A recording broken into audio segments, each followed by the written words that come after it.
and not necessarily what I didn't know who was going to come, so I'm really glad that you're all here. If you don't know me, which I think all of you do, but I'll tell you anyway. My name is Blough, and I'm going to be graduating with a BA in music and a minor in creative writing. This is my capstone presentation for a compositional project that I started January 1st of this year and I have been actively working on all the way up till today. So approximately 15 weeks of work. And tonight I will be sharing with you 8 original songs that I wrote and 1 song that I arranged. Some of the performances will be live and some of them will be recorded. We are also recording this entire presentation in a video format for some folks that weren't able to come but wanted to. So if you would mind taking out your phones and silencing them right now, that would be great. Do feel free, if you desire, to take video and pictures during the whole capstone presentation. Just please do not use the flash, and please do not post anything without basically sending it to me first, just out of respect for the various people that are performing with me and those kind of things. I am definitely glad to, post things on my Instagram and be excited about it, but I would just prefer to make sure that it's all with everybody's okay. So if you'll be respectful of that, I appreciate that. Throughout this presentation, feel free to ask questions. Usually Q&A sessions happen at the end, but because I'm going through so many pieces, if you have a specific question about a piece, feel free to raise your hand during that time. If you do have general questions and want to wait until the end, that would also be great to hopefully keep it underneath in a good amount of time. Before I also finish up, I want to say thank you to everyone who has come, everyone who's helped me. I will definitely be shouting out people as I talk about who worked with me, but just to start, I want to say a big thanks to Jordan for running my slides for me. And to Eli for helping me throughout this entire If you have any other questions after the fact, or you want to talk more in depth about something, or you have a project that you maybe would be interested in working with me on, my contact info is on the next slide.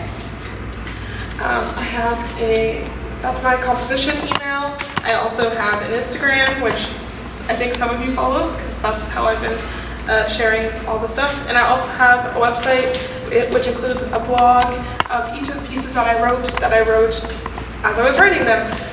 For that purpose, I will not be going super in depth of the process of each piece because it already exists online.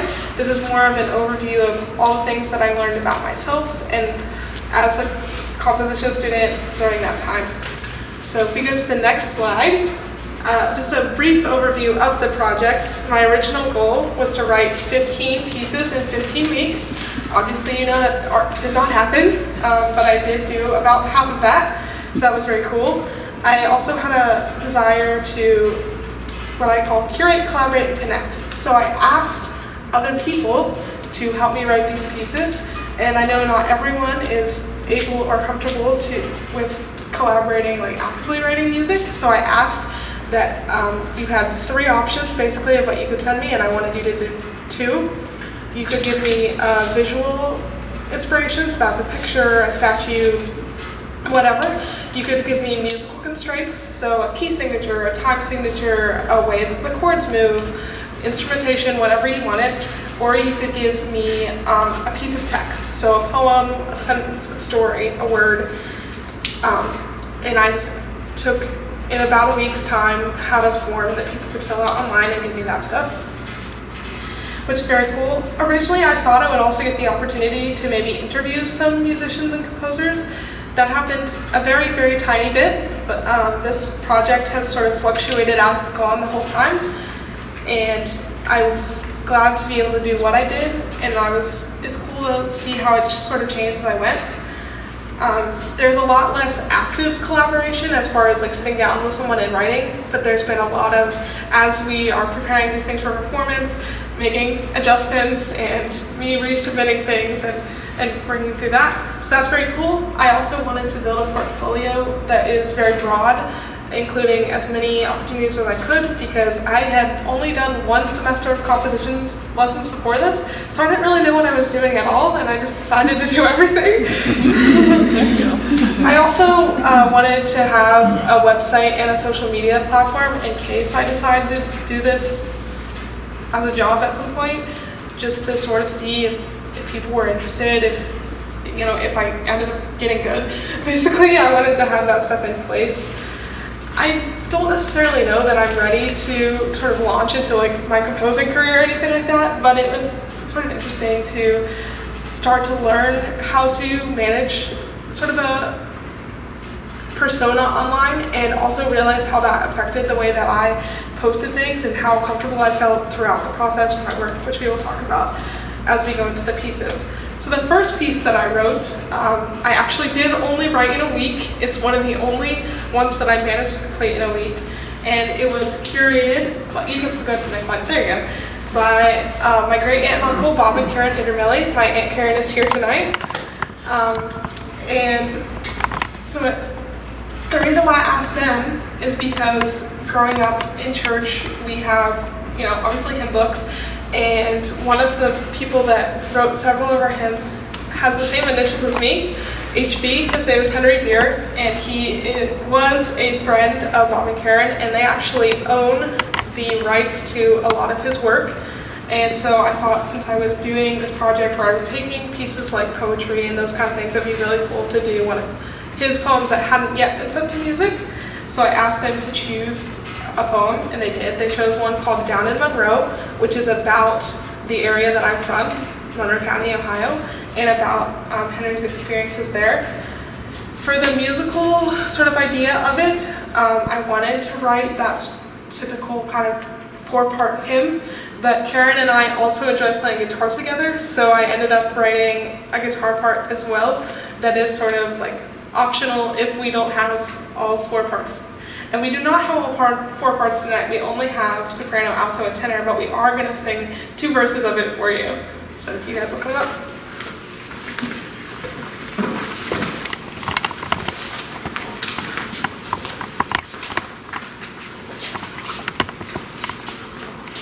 I don't know how the mic is going to pick this up, so we might want to move that way so that we're not blasting everyone.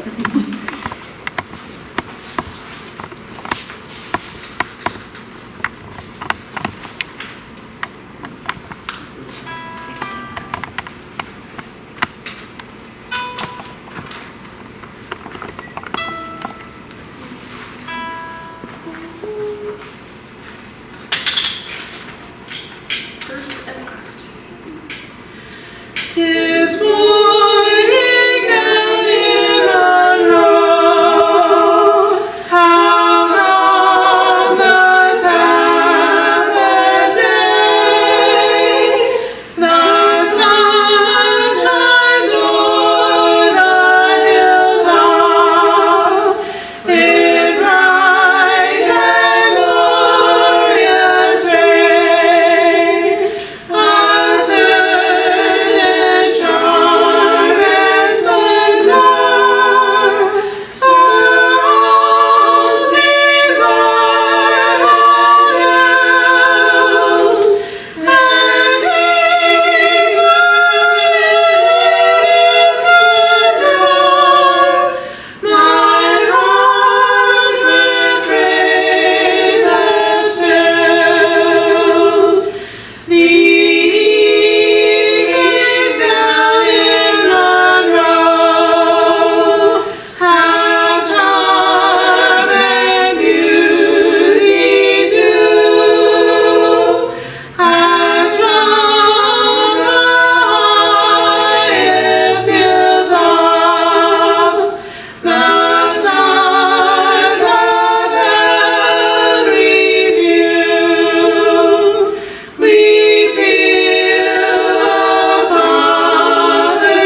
out, I tried to kind of pick out one key lesson that I learned, because I learned a lot of things and I didn't want to like talk forever about every single piece.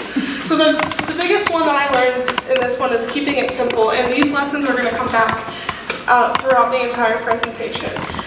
What happened was I wasn't content at first to write your traditional 4-part hymn, which is a lot of 1-4-5 movement. If you're familiar with music at all, that's like the very most basic, simplest way that it moves. And usually the lowest voice has the root of the chord, and there's mostly like thirds and sixths and harmonies and stuff like that. And I tried to do a little bit more with the predominant chords, making it a little bit more harmonically interesting. And what happened was, as I showed it to people and got feedback, they were like, this is not as approachable to sing. Like, why did you make these funky chords? Whatever, our ear obviously tells us that it wants to go to this place and we're used to that. So I actually ended up making it simpler and decreasing that. And that happened to be a thing that happened everywhere throughout this whole time. You're going to hear me say, like, I did too much, or I wanted to do too much, and having to pull it back. But this was a really good place for me to start, because it was music I was familiar with. I was able to dip into my music theory knowledge of like how do you write counterpoint, because that's basically where it comes from, is the sort of tradition of like Bach and Beethoven, and how the sort of rules that they were following is used a lot in this style of music. I then went to set out, how on earth do I write an accompaniment? How do I write multiple parts in a choral setting that isn't just, I figured out what my melody is, now let me just build the chords that sounds nice off of it. Especially because ChatGPT is a computer. It doesn't know that, a human was going to sing it. It didn't know that the pitches needed to make sense. And so they kind of didn't make sense in the order that I was originally given. So I sort of broke them up and moved them around throughout the whole work. In a minute, I'm going to show you a recording that the treble choir made for me. But I would like to talk about some of the key lessons that I learned in this one. You cannot really see at all what that says on there, so you'll have to go to my blog and read it yourself. But I learned a lot about how to write an accompaniment, just like super basic things. Because remember, at this point, it was my second week of being a composer, so I didn't know anything. And I found that I was able to reach out to some people on Instagram and through Jordan. Thank you, Jordan, for giving me contacts. And ask some people who had composed things, how do you write an accompaniment? What is a good idea to do? And so a lot of their advice was, keep it simple, write it so that the people that are going to sing it can hear where they're supposed to come in, what they're doing, and just, make it accessible. And I don't really think that I accomplished that yet with this piece, and I'm just really thankful that the treble choir were champs and took the piece on anyway, and we'll actually be performing it live on their concert, which is like insane that they're willing to do that, especially because they told me they would do that before I even wrote it, so that's a huge risk to take. But if we go to the next slide, we'll get to hear them.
Obviously, I learned that I set some pretty high expectations for myself, and I needed another week, and I was pretty freaked out about it at the time, but having failed to write things in a week so many other times since then, looking back, like, it's not a big deal. It's still a huge thing to be able to write a piece like that in 2 weeks. In 26 hours. If you do look at the, well, you can't see it right now because we're not on the slide, but I forgot to mention, each slide will say how many hours I spent on the, like, within the first sort of portion of it, and then some of the, as we go on, some of the slides will have an extra one that says revisions. I obviously revised within the weeks, so the first number that you see is like any revision that I did within that week is included in that, but the second number will then be revisions that I made outside of that week, and then there's also some for like recording and stuff as we go on, in case you're interested. And I will tell you the total number whenever we get to the end of the presentation. At this point, does anyone have any questions about the first two before we move on? Excellent. Okay. The next piece I wrote was also an ensemble piece for, again, things that I had never written before, and I wrote for the jazz ensemble here. Thank you to Jordan again for allowing me to do that. It was very interesting of a challenge to try to write a jazz piece, which I'd never written, and then writing for the widest variety of instruments that I maybe wrote in for the entire project, but certainly to that point. So I wrote the jazz group at the time, at least. I'm not sure which ones are all still there, but at the time there was alto sax, tenor sax, baritone sax, trumpet, flute, clarinet, vibes, a viola. Did I miss anything? I think that was all. So I had to write parts for a melody, 2 harmony parts, so that would have covered all of the wind and brass with transpositions. Thankfully, I use a computer notation software, so I did not have to do the transpositions by hand, which is amazing. But I did have to come up with a part for viola that was not different, but because of the software, I had to do some like working around to get it to like line up correctly and stuff. And then also come up with something for a piano, a bass player, and drum set. None of which I had written for piano before, but writing for electric bass was different because I didn't really understand how they worked, that they usually only play like a few notes pretty much, and so finding the patterns that they really enjoy, Eli was very helpful with because he plays that. And then learning percussion notation was also a different thing that I had hardly even looked at before, obviously not written. The other challenge that I had on this piece was that it came directly after Technology Sings, which, like I already said, took a very long time.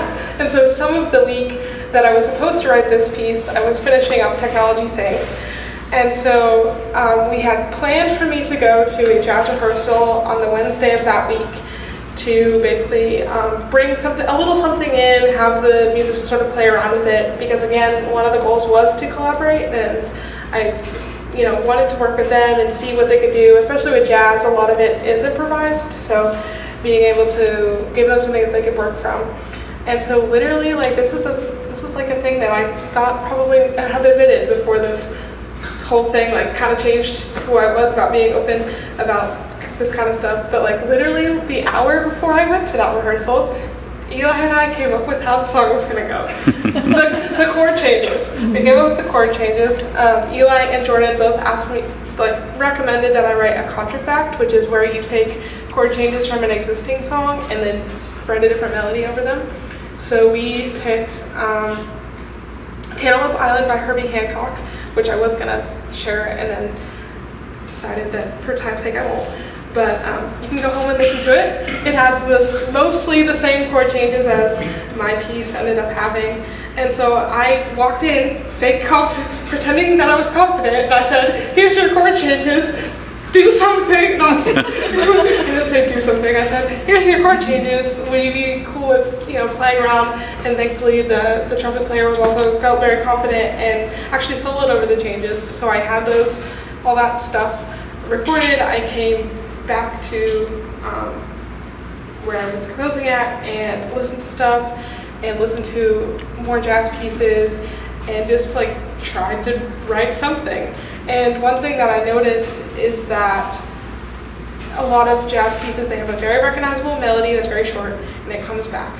It's supposed to, it's part of the form, but also because so much of it is the emphasis is on soloing and making up your own creative stuff, you want it to be short enough that people can remember and the audience can remember. Obviously the musicians have it in front of them, but the audience can remember and recognize. And so it took me a very long time to find something that was interesting enough basically that could really land. And for some reason, and I cannot remember when I made this decision, I wanted it to be a waltz. A lot of jazz pieces and other things in sort of the pop idiom, which is very influenced by jazz, are in 4/4.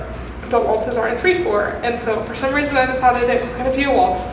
So that added another sort of struggle, how do I balance, jazz, which people sort of have an idea that it's sort of cool and stuff, and then a very traditional sort of, you think of fancy clothes in a ballroom. How do I match that? And so we found that to really make something sound like a waltz, you have to emphasize beats 1 and 3. And so sometimes what you need to do in writing music is actually a lot more about form than you think.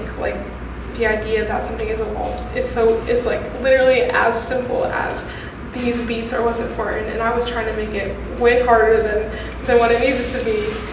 So once we sort of had the chord changes and I had something, then I just kind of kept writing, and then I would bring it to Eli, and he would be like, "Keep sounding way too much. Make it simpler, because the musicians, they're used to, jazz charts are really simple, and they don't sound simple, but they are. And so making it so that there is space for the soloist to really sound good, or the melody really sticks out, and you want it to be able to be heard, so maybe de-emphasize the other parts whenever it's doing the most interesting thing, and add things back on the beats where they're resting, or things like that. And it's really, really, really hard to know, at least for me, what things are going to sound like. And so I was in MuseScore, which is the composition software that I use, trying to make a band basically, and what the band was going to sound like, which you can't do. But I tried, and I am very pleased to say that the jazz band has since taken what I've done and made it so much better than I could ever imagine. And so you're going to be able to hear a little bit of what they're going to do. And they are also performing this live on their concert. Oh, and the soloists, Jordan, remind me who the soloists are on this? Emma Reed, Grayson Staley, Cole McIntyre. So Emma Reed on flute, Grace Lynn on sax, and Cole on bass.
I could never imagine that something that I wrote was going to sound like that. So it's pretty cool. Like,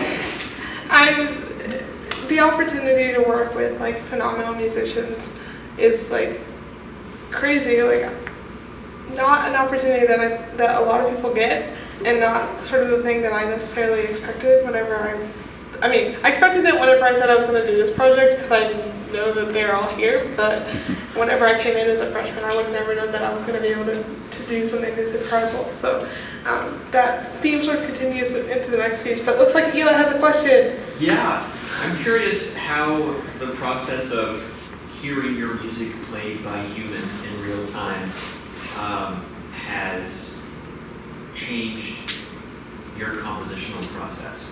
How has that informed the way that you wrote after having done a couple of times? Yeah, so we're definitely going to get into this more as we get to the later pieces. Awesome. But it usually brings up the worst parts of the piece.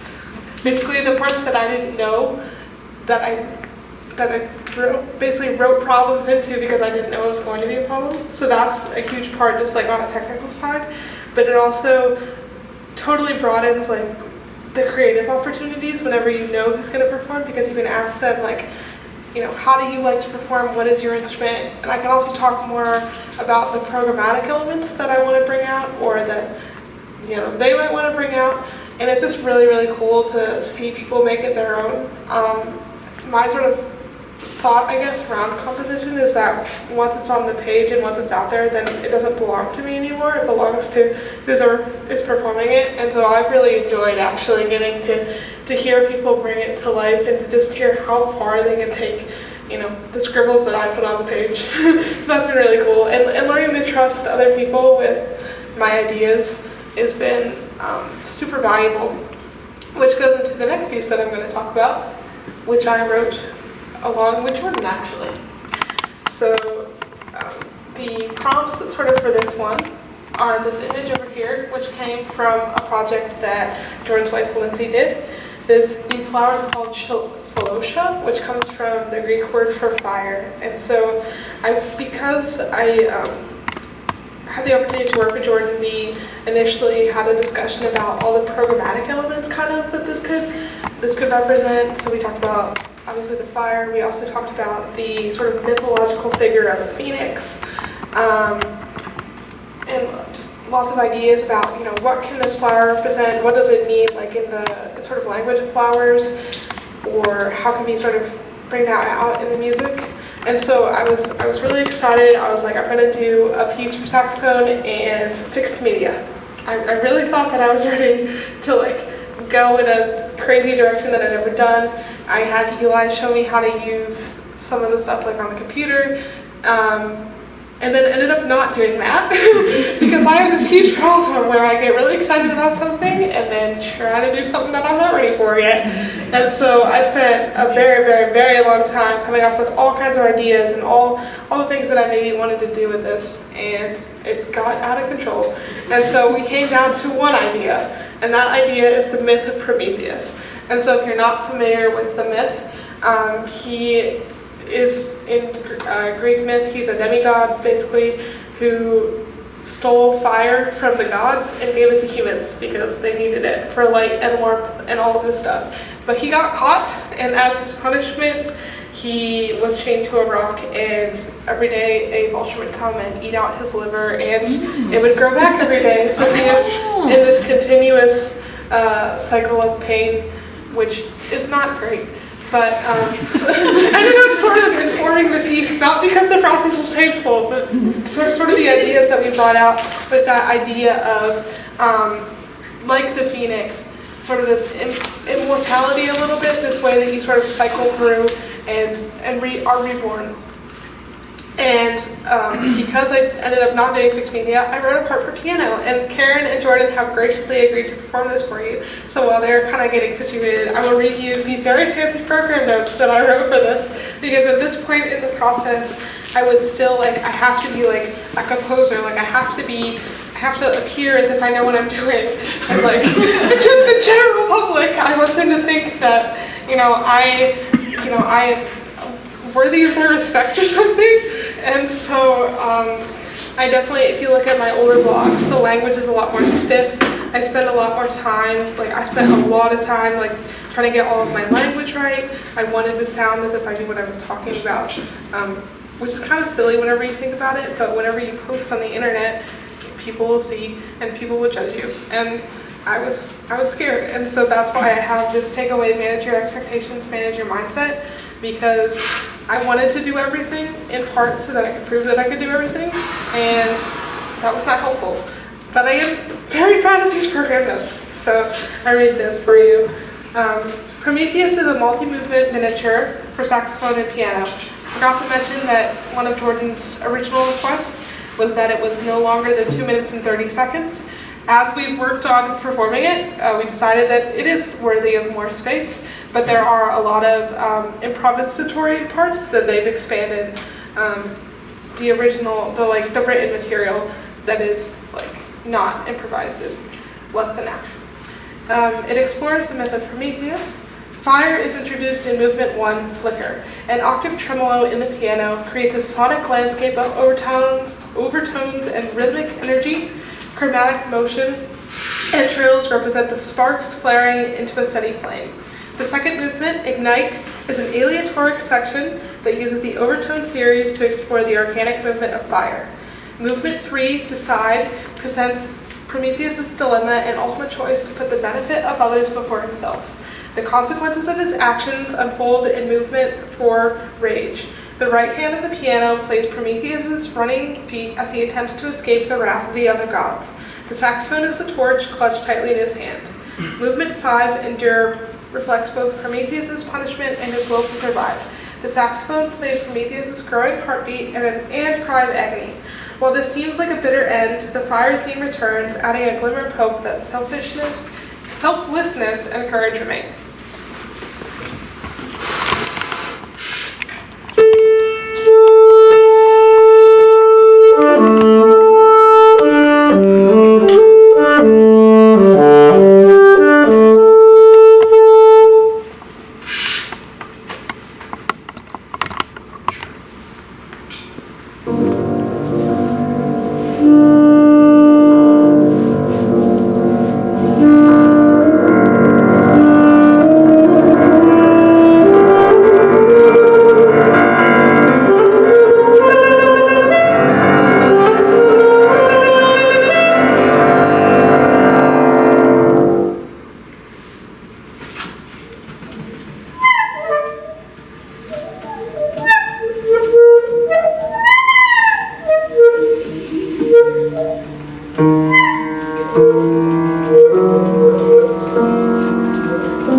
halfway through the project at this point.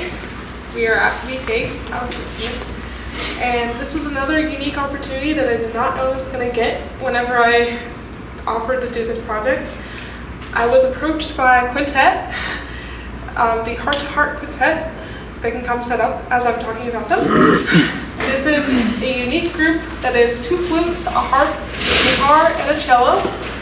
They perform locally in both Ohio and West Virginia, largely for nursing homes and other sort of community areas. And they have been wonderful to me in allowing me and to work with them and to teach me as I did. I originally had the goal to write an original for them. I had a suggestion for a piece that I thought would work very well for a chamber group. However, for once, I decided to practice before I went into writing that. And so when they asked me to do an arrangement, I thought, this would be a good opportunity to do this first and then maybe write a piece for them later. Because I had already taken more than 1 week on several other pieces, I knew that I wasn't going to have time for some pieces, so I decided to shelve my idea for an original and instead arrange a tune for them. And so based on sort of the things that they like to play and the things that I was comfortable with, I decided to do something in the public domain. So this is an arrangement of a hymn by Robert Lowry called How Can I Keep From Singing? And it went through significant revision because I had never written for a quintet before, and I had never written for this specific quintet before. And so the roadmap was, well, not very good. So what I mean by that is there were sections where I wanted only these 2 instruments to play, and then I wanted them to wait a while, and then they were going to come back in, or we were going to repeat to here and then go to here, and it was difficult to follow for everybody, including me, because they asked me to sing with them on it. And so they helped me a lot in pruning it down and finding the best parts of it to share with you all. And it will be different in practice. That is the biggest thing that I learned throughout, but especially through this time. And I had the privilege of attending, 4 or 5 rehearsals with them. So the first sort of verse is all instrumental. You get to enjoy them, and then I will sing 2 verses with them. Do you ladies want to tune, or are you okay? I was going to ask Haven if she said, teach me or tease me, because we did a lot of teasing. Oh, and I should introduce them all. This is Susan. She's sort of their leader. Connie is over here on the cello. Vicky and Jan are my flutes. And this is Barb on the harp.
just wanted to say that all but one of us are Marietta College grads, so this is what we do in our retirement.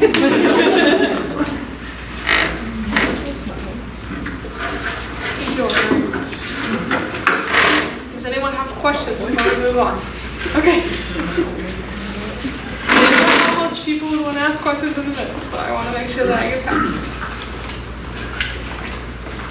After having a lot of other people play my music, it was time to write something of my own, or for myself, I guess, to play. And I really thought by this point, we are at spring break, or almost to spring break. We are the week before spring break. And back whenever I was writing Jordan's piece, I sort of had a crisis, and I was like, okay, I need to be better at managing my time and better at giving myself breaks. So I thought I was going to take spring break off. And the week before spring break, I was like, I got to do a simpler piece. I got to do an easier piece.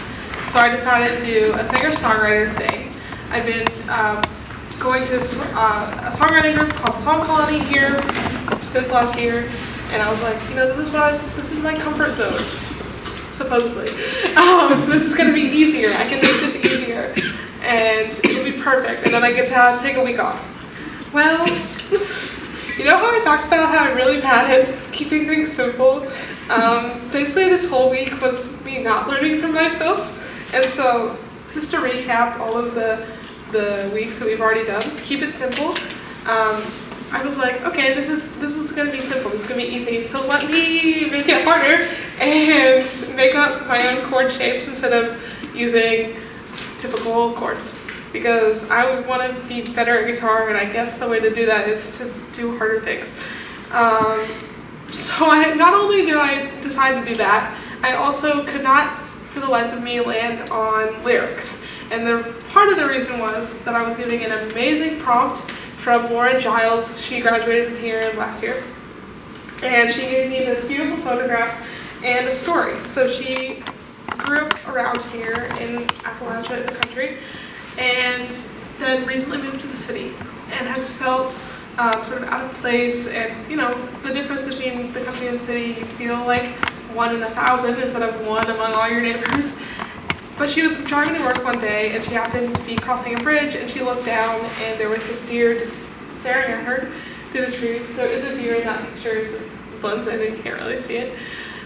And she just said, it made her feel very peaceful, it made her feel connected. She also shared a poem called Appalachian Sister by a poet called Darlene Bell Smith, which talks a lot about how no matter where you go, you're always connected to where you live. So it was a piece that I definitely resonated with, and I felt like it had to be important. Whatever I wrote had to be important because the story of that is important. And so I ended up just not being able to settle on anything because I was like, none of it's good enough. Everything I'm writing is way too cheesy. Everything is just like, it doesn't mean anything. And so I ended up not only taking the week that I was supposed to, it ended up going into spring break, and then a little bit after spring break too. And so I finally did ask for help. That was the second lesson I was supposed to have learned in week 2. And Eli helped me basically pick these. By that point, there were 3 versions of it, none of which I was entirely happy with. But he helped me pick the second version, and I committed to it. That was what I was doing. And so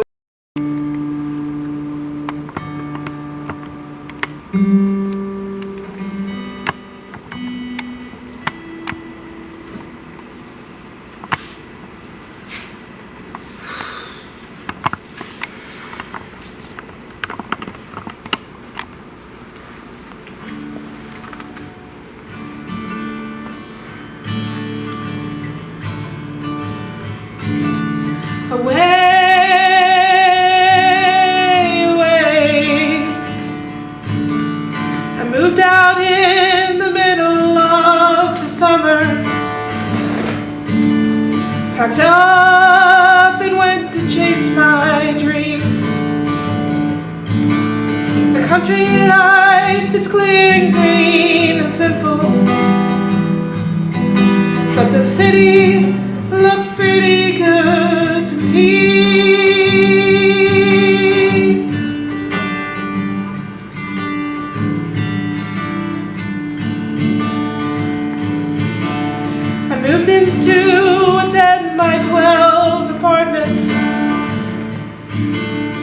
half-white walls and a good view of the street.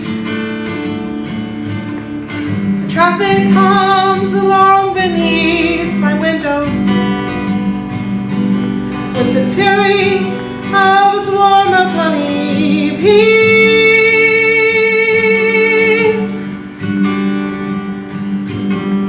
I drive to work in a mob of cabs and buses.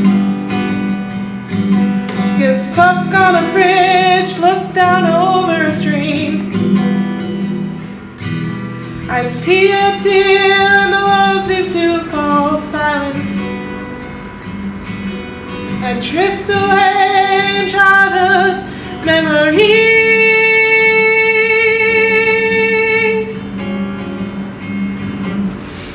Brother pulls the walleye from the river. My sister chases frogs out in the stream. And Daddy walks along the wooded pathways and teaches me the name of every tree.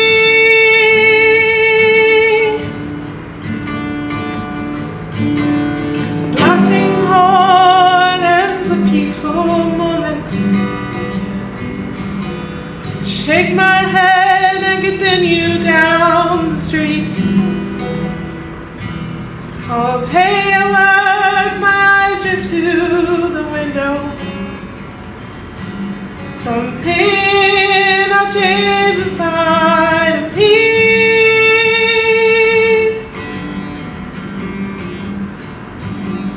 I catch the song of birds above the alley. I smell a hint of spring upon the breeze.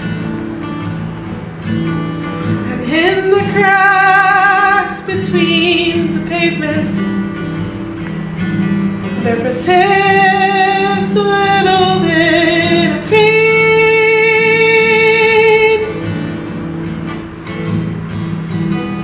Shame perhaps that has me up late writing,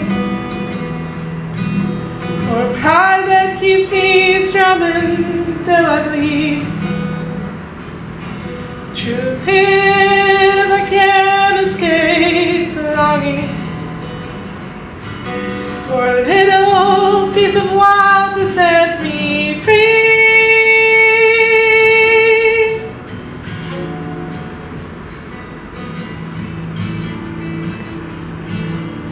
I moved out in the middle of the summer, packed up and went to chase my dreams. My heart still sings the song of Appalachia.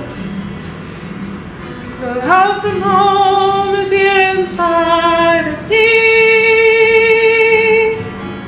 Stay, stay.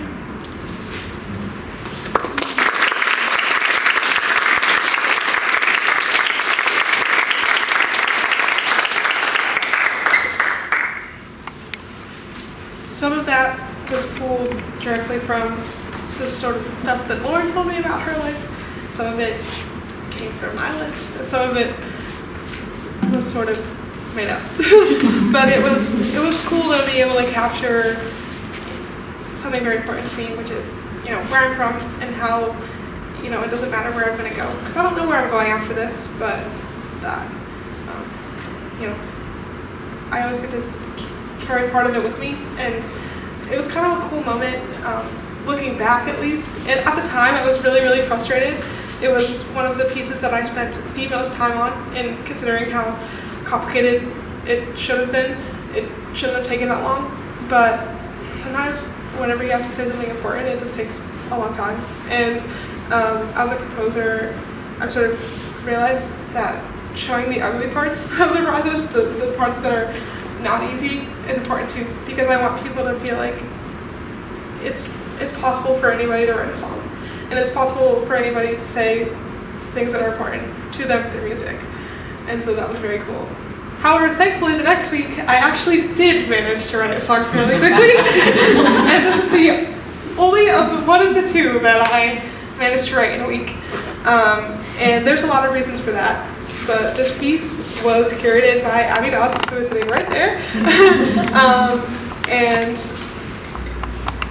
a huge part of why it went so well and went so quickly is, one, I had actually learned something from my previous one, and I said, okay, one of my previous struggles was that I couldn't figure out lyrics or music, and I kept going back and forth trying to find one or the other that would fit. And I decided I'm going to start with something, so I asked Abby to help me by writing some of the lyrics first, and she also graciously sort of talked to me about her own composition process, which is very different from mine in that she trusts herself a lot more than me, I think, and is a lot more free with her ideas and just going with what sounds right and feels right. And I mean, you can correct people if I'm saying it wrong, but it really, at least that's what I got out of it, that you don't have to take a lot of time to write absolutely gorgeous things, because everything I've ever heard her write is amazing. And I'm allowed to say that because it's true. And so basically I went to her office and we spent about 30 minutes. She showed me sort of her process, gave me some chords that she likes to use, wrote the first sort of stanza of this song, and then I went and I left her office, and it was a sunny day. It was one of those days in early March where, you know, it had been cold to that point, but it's actually a beautiful day. And I sat outside and I pretty much wrote the rest of the lyrics in like 5 minutes. And so the whole entire composition process of like the actual words that I ended up using was like probably 15 minutes. I did try to write more lyrics after that, and then I showed them to Eli, and he said, I think what you already had before was good. It's good enough, and actually better than whenever you tried to like make it more profound than it already, thinking that it already wasn't. So it's a very tiny, tiny short piece that I love to play. It's called Feather, because of Abby's amazing artwork, and also some of the things that we talked about as we were writing it. And it has the most basic guitar part ever. I play 3 strings in this entire thing. I have a dream one day of being able to play fingerstyle, which I'm not there yet, but this was a tiny baby steps, and it was good for once to like do the simplest possible manageable thing. So this is Feather.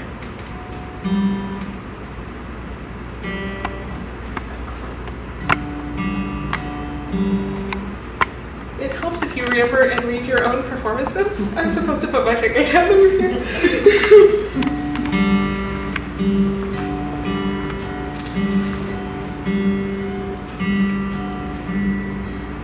I float and fold, I pull and push, waiting.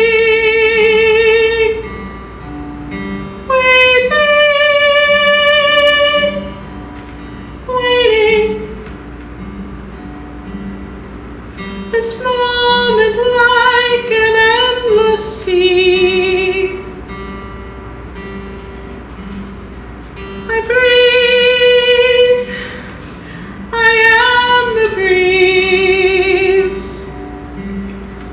I swirl and shake, I brush and pan,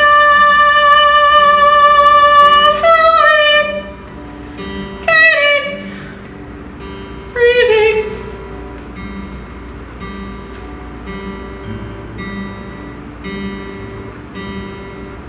I change. This moment can't contain me.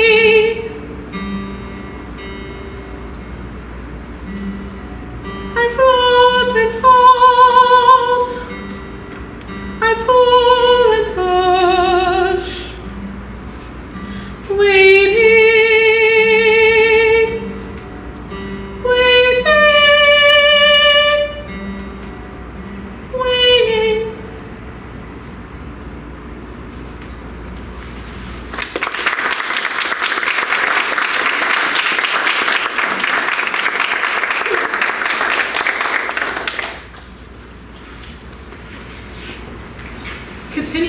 in the root of singer-songwriter things in an obliquely related way. This next piece was curated by, partially curated by Todd Burge, who is the leader of the Song Colony group. And it also is sort of related to a project that he's currently doing where he's also collaborating with other people. And so he actually gave me all 3 of the inspiration materials that he could have asked. So Todd provided me with a little bit of music that I did not end up actually using. He also gave me a poet by the West Virginia Poet Laureate Mark Harshman, which is very cool and not a person that I would have been able to contact on my own. So that was a cool thing in this project. People were very generous on giving me contacts. And then this amazing artwork by his daughter Sophia. And so for this piece, because there were 2 people in the picture, I wanted it to be a duet. And I wrote this so late in the project that I did not want to try to find people to duet with me or sing it as a duet, because I was like, that is not fair. Everyone else is like doing their end of semester things. So I ended up learning a little tiny bit of recording to do this part of the project. My sort of inspiration after looking at Sophia's artwork and also learning a little bit about Sophia, she's going into high school, I believe, or maybe is in her first year of high school. And I started thinking about like myself in high school and the kinds of things that I liked. And I was really into musical theater for a little bit in high school, and I had another friend that was really into musical theater whose favorite colors were red and black, so it also sort of reminded me of that. So I was sort of inspired by that kind of genre in writing this piece. And also just sort of where I was at the time in high school, but also just kind of now as a human, needing support from people and not knowing how to ask for it, or not knowing what to say, or feeling like you have to hide all of that, was sort of something that I decided was important to explore, because I don't think I realized that in high school, that that was where I was, but once I got here and had more of a friend group and a support that's filled up, I sort of realized that, and music has been a way that I've worked through that in some extent. So this sort of idea is that it's from a musical that doesn't exist, and it's a dialogue between 2 characters, one of which has things that she does not want to share, and the other one who is attempting to be a support, but also doesn't always do it greatly at all the time. So I did not forget the poem. The poem is called Looking Ahead, and it has basically nothing to do with any of that. It's all about sort of the beauty of the outside and that kind of stuff. But there are a few lines that I stole out of it that I took, including name them actual. You'll hear that in the recording, and a few other places in there. I also took words out of the image that you see up there. So you will have to listen to me do it with myself. It was cool though to be able to sort of use this as, it is not a like super polished, amazing recording. I did it in 2 hours, partially because I waited way too long to do it. But I was glad for this piece, especially knowing Todd. Like, this was a piece where I could learn, and I technically didn't finish it whenever I first posted it. It didn't even have a title at that point, but I got it to the point where it had the most basic accompaniment possible, which is basically just pretty much just rhythm. Obviously there are pitches, but rhythm and chords. And I felt really bad about it at the time, because I was like, it's not polished, like everything else has been so much better than this. But I was like, but I have to keep going, because at this point, we're this late in the project, I've already committed to all the other pieces that I'm gonna do.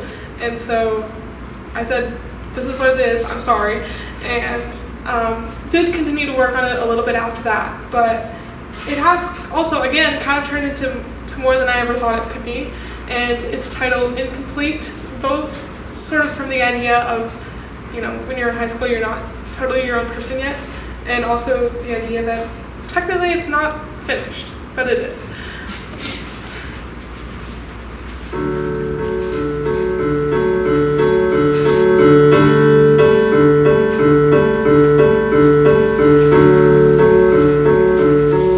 Underneath the dreams I had,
This next song is the one that I actually have put the most time into, a grand total of 27 hours.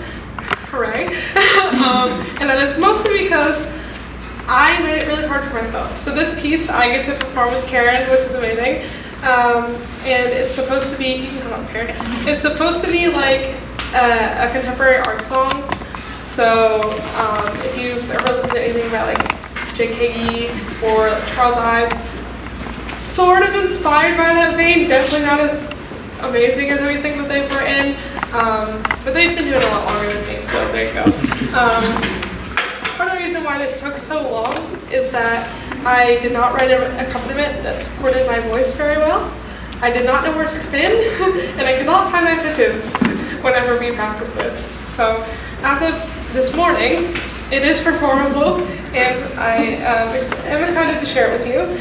It was curated by Minerva McKay, which is a friend that I met in a creative writing class last semester, and she gave me this poem written by Laura Gilman called The Two-Headed Calf, and it's about a two-headed calf that is born, and the piece begins, tomorrow the farm boys will find this freak of nature, they will wrap his body in newspaper and carry him to the museum, but tonight he's alive in the north field with his mother. It is a perfect summer evening, the moon is rising over the orchard, the wind in the grass, and as he stares into the sky, there are twice as many stars as usual. So I asked Minerva, because I know that she's a writer, if she would be willing to write the lyrics for me based on this. She ended up not being able to do that, but she gave me a story idea, basically, because she also provided me with this painting. And so we decided that what happens is there's an artist that walks through the field, finds the calf, uses it as a muse, and then somehow the calf dies. And you know, what does that mean for the artist? And so I decided that the artist comes across the calf in the moment where it's still beautiful, it's still with its mother, and then has no idea that it meets its demise, and then goes to a museum later and sees it on display. And so this is the calf.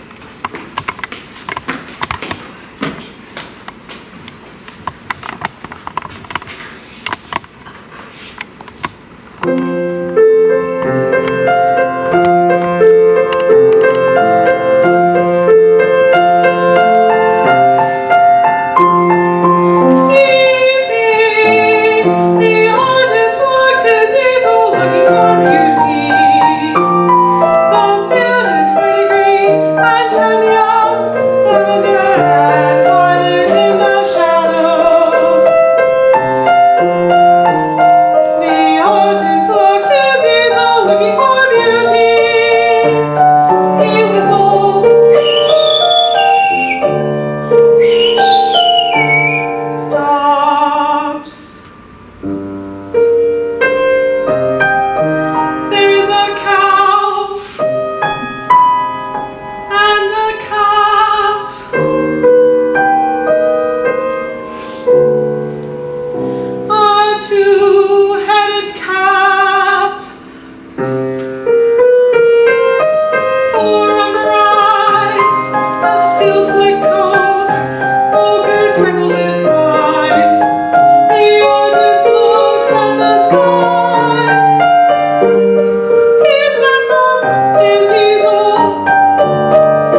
that I wrote.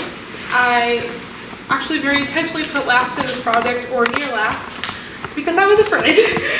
I was very afraid because this piece is curated by Ethan, and I thought for sure I was going to have to play guitar, and I thought for sure I was going to have to do something really hard, but I did not have to do either of those things. Beeson gave me this beautiful image, and he also gave me some musical ideas to use a major 7th chord, which is a major chord plus the 7th, which makes it sound kind of crunchy and a little bit unsettled. And to do that and use it at some point descending, and to use triplets somewhere to sort of capture the way that water ripples and stuff like that. And so we talked a lot about what this piece could be. Beeson was really convinced that it should be orchestral, but I said I don't have time to do that at that time, nor did he really expect me to do that, but I did end up writing for piano and vibraphone, so Eli and I are going to be able to finish this out together. This was another time where the best lesson I could put was learn from myself, so sometimes less is best. That was something that I learned earlier, and in this case, I did less. I didn't write for an orchestra, I wrote for 2 places, 2 instruments, and I also wrote a lot closer to a kind of improvisatory, and I also wrote the piano part that was easy enough for me to play, which means very, very simple. And also, during the piece that I wrote for Todd, I sort of had this, the lesson was, when is something finished? When do you decide when it's finished? And so I decided to curate an experience rather than writing, a big finished piece. And so this is a very, it's about us making the music in the moment, and it's not really about sounding perfect. And then check your music was what I learned with Karen. And so we did practice this before and found out that we needed some cueing and some accidentals and stuff to help us play it. So we're going to play it for you now.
if we go to my next slide, here at the beginning I had a goals slide. This is a slide of my achievements. So I wrote 8 new pieces and arranged one piece in 15 weeks. I did get to collaborate and connect with a bunch of awesome musicians in a wide variety of ensembles.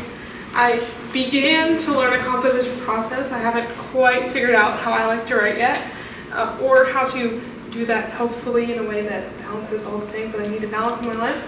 And I found a more authentic voice. I definitely got a lot more honest as I continued to blog and to share things. And I feel a lot better about being able to just talk as myself and tell you all about the things that I feel and stuff. But I did promise that I would tell you how long I spent. So I spent a grand total of, well, this doesn't include like practice times and whatever. So there's more than this. But in the actual process of composing, revising, writing my blogs, doing all that, the school stuff, 170 hours and 45 minutes. I wish it was like a round number, but it's close enough. The longest piece to write was the calf. That was 27 hours, which only shortly beat Technology Sings, which was 26 hours. And the shortest process was the feather, which took 6 hours, but like 30 minutes, 15 minutes. So now, does anyone have any questions? I know I've like kept you captive for a really long time, so if you all want to like leave and never talk to me again, that's fine too. Yes, Dr. Doherty. Of all these pieces, what's the one that you listen to or hear or think of and think to yourself, wow, I can't believe I wrote that? Prometheus. Easy. Prometheus. Yeah.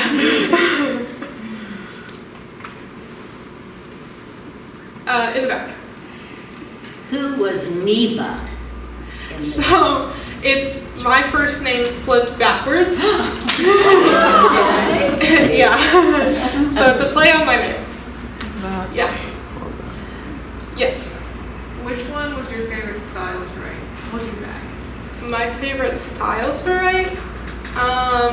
Well, feather, because it was the easiest. And I was the most proud of it, that I could just do it.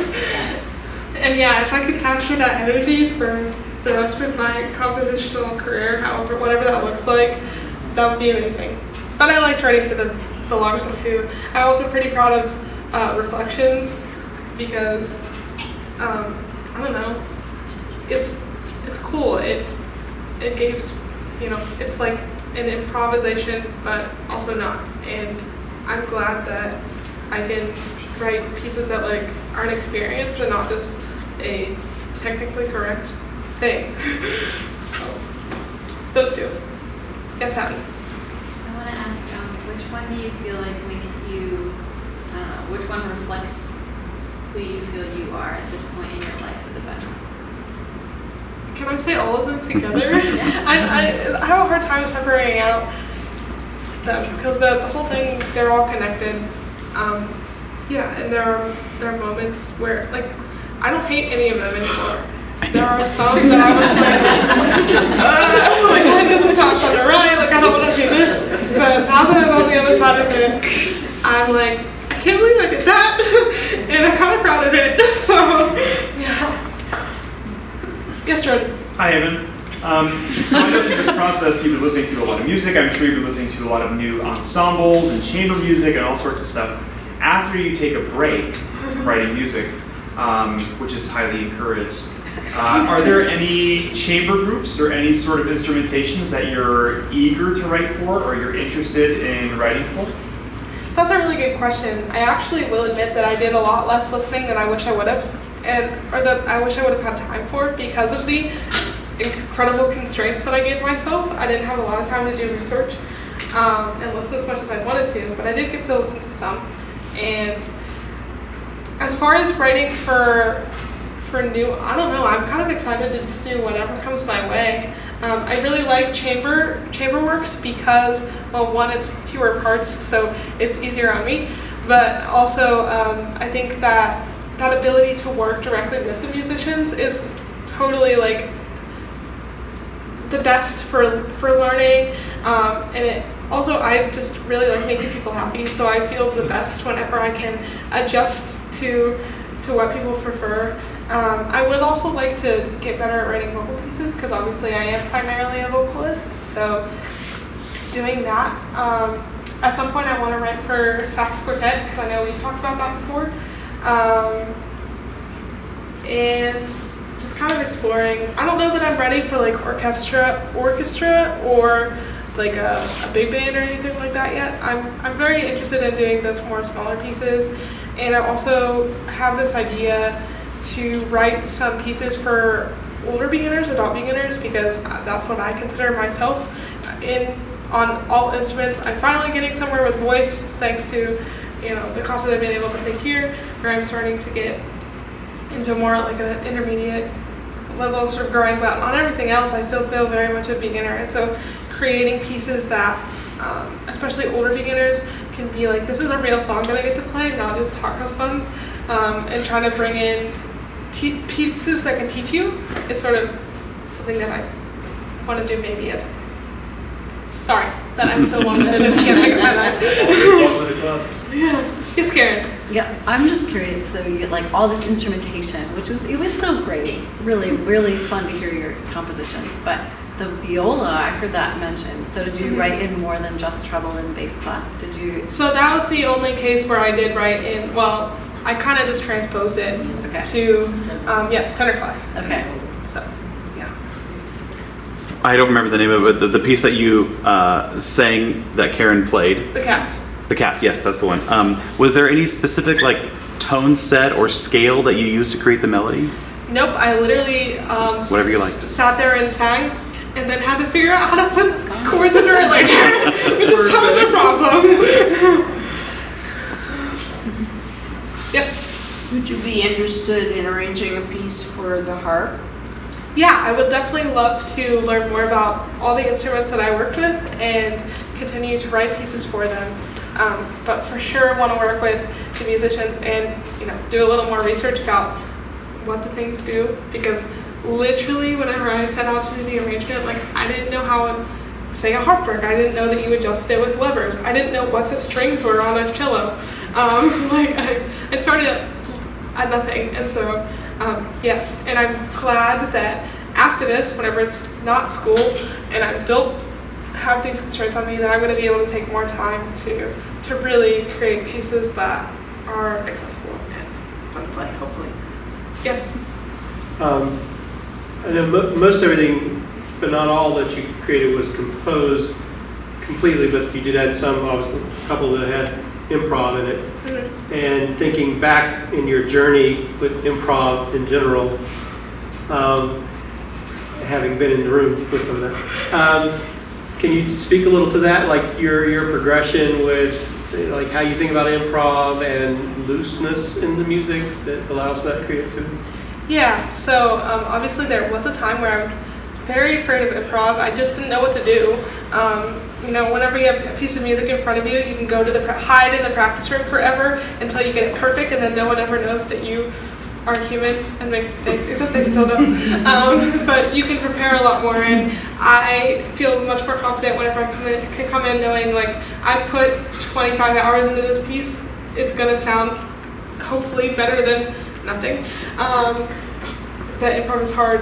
What really sort of unlocked improv for me was actually having to do it consistently whenever I was a music therapy major, because I used to be. And actually, particularly my last semester of fieldwork, when I had somebody else to improv with who was at least appeared to be more comfortable than me and could push me out of my comfort zone. And now that I'm out of my comfort zone, I found to be actually a lot more comfortable and enjoying that whenever you improvise, it changes what a mistake is. It lets you be free to try something, and if it didn't work, then it's just like, well, that didn't work. It's different than whenever you have a totally composed piece of music in front of you where, you go home and you think about what you messed up. And actually, I've also gotten a lot better about not doing that too, and just realizing that people make mistakes. And the fun thing about improv is that since your doors are open to explore, especially whenever you do have guidelines too, there's room to you know, if you want to be comfy, play the few notes that are there. And if you want to be crazy, you can.